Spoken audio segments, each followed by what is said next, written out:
Well, the markets have closed and time to take a look at how the markets have performed in trading today. And I'm joined by Edwin Chui, Senior Research Analyst at Dyer and Blair. Many thanks, Edwin. Thank you. You're welcome. Well, it's the results season this week. We've seen a number of banks, NIC Bank reporting their results, Cooperative Bank, Equity Bank, Barclays. And one common thread is that most of these lenders are really posting double-digit profits in an environment where we've seen the rate cap and, of course, the coming out of an election. Okay, so you are right. I think only NIC Bank has seen a profit decline so far, but a minimum one of about 2%. But you're right, most of the big banks, Equity Bank made 11 billion, 18% up. KCB Bank made 12 billion, 18% up. And I think the answer to your question really is, although the caps have been in place, the government has been borrowing a lot of money at very high rates. So, the caps really haven't had any impact because banks are able to borrow risk-free from the government.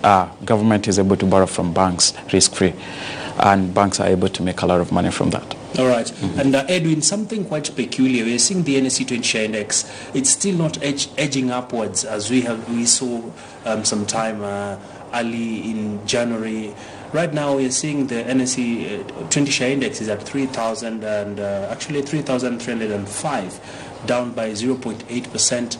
We understand that the NSE so far has lost about 122 million as investors shy away from investing.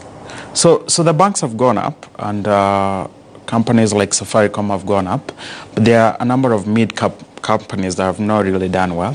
Kenya Power is one of them. Athi River Mining is another company. Athi River, in fact, I want us to talk more about that, but carry on. So those companies definitely have an impact on the index. And so we may not really see much of a turnaround unless, those companies do well, or the rest of the companies rise even higher than they are today. All right. Yep. And Chu, you've mentioned Athi River Cement, and we did see in the last few days what has been happening with the particular organization. It has been placed under an administrator. And to the investors out there, what does this symbolize for a stock that 5 years ago had actually rallied in the markets? It was up there. Right now, fortunes are dwindling. Well, there are a number of issues to do with Athi River Mining. As you've pointed out, there is, the situation of being put under administration.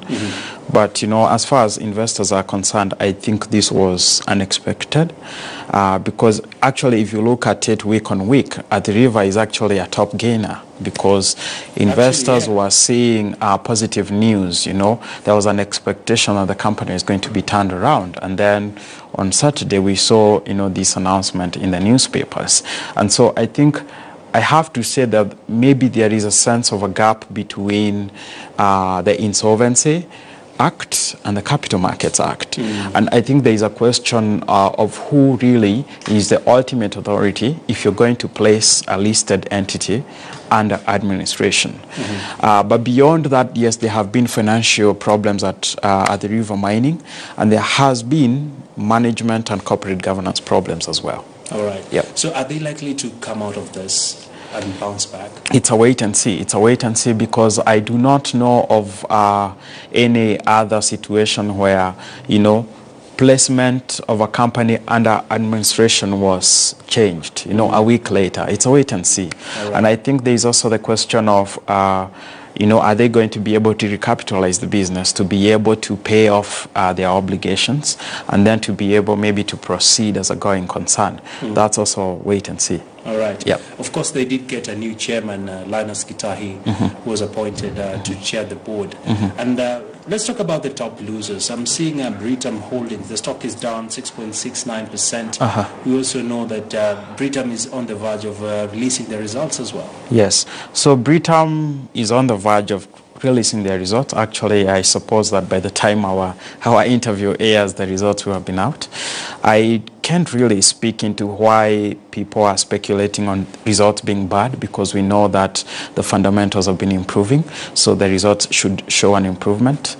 But, you know, I think the market, especially on the loser segment, is really more on speculative play than fundamental analysis-based investment. All right. Yep.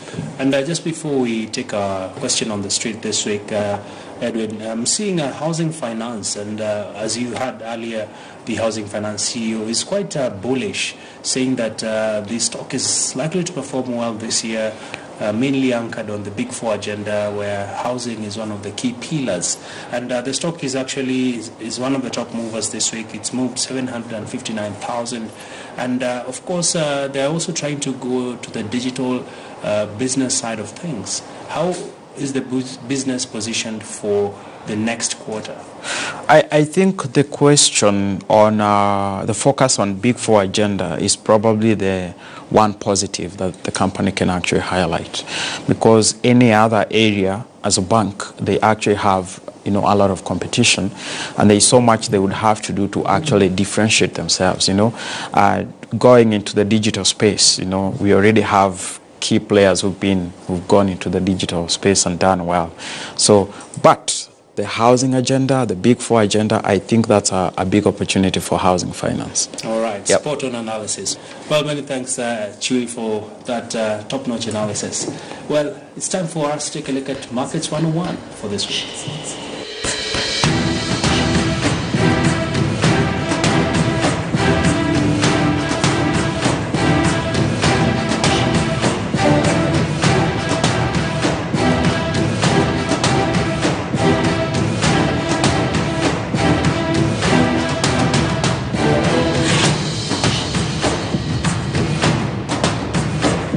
Well, time for my favorite segment, that is Question on the Street. Let's take a listen in on this week's question. Yeah, my name is Joseph Ojuki, a student at Masinde Muliro University. I would like to know how I can take part in bond trading. In order to begin trading in bonds, you need to open an account with the central bank, and you also need to open an account with a broker or an investment bank. And then thereafter, you're going to be advised on, you know, various ways of investing in bonds, depending on your risk appetite, as well as your return preference. Well, many thanks, Chewy, for your ever unchallenged questions and how you answer them. Well, let's take a look at a historical fact for this week.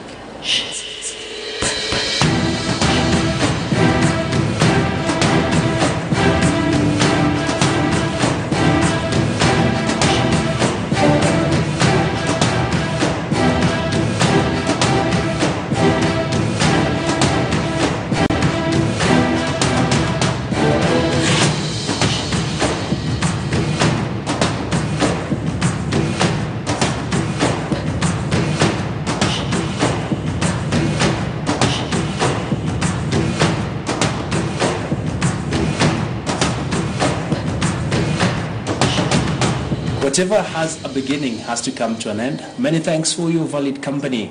Indeed, you can engage with us on our social media handles appearing at the bottom end of your screens, and we'll be glad to sample your views on what you think and some of your questions when it comes to the capital markets. It has been a pleasure bringing you this week's episode of The Trading Bell, and of course, I appreciate my guests, and that is Edwin Chewy, Senior Research Analyst at Diane Blair. For now, have yourselves a lovely weekend ahead, and take